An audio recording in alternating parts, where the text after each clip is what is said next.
Ruda runapfura kuziva ndipei iroro. Ruda ngaruzadze moyo wangu, ruda rwaShe Jesu. Uru rudo rwakaoneswa na Jesu Kristu ponesi wangu. Uru rudo ruve mandiri ndizodzeswe norudo.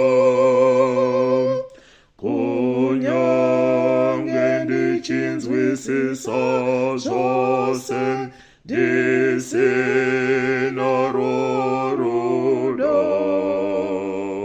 Kunyange ndinokutenda kose handisiri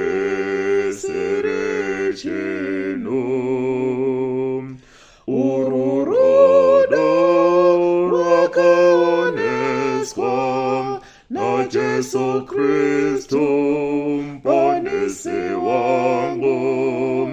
Uru rudo ruve mandiri ndizodzeswe norudo. Kunyange ndagovera varombo zvose zvandinazvo, ndikabvumira kuti ndipiswe handiwane chinhu. Uru rudo rwakaoneswa na Jesu Kristu ponesi wangu. Uru rudo ruve mandiri ndizodzeswe norudo.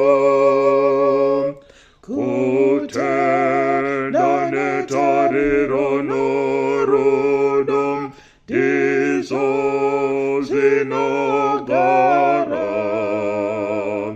asi chikuru pakati pazvo ndirwo uru rudo.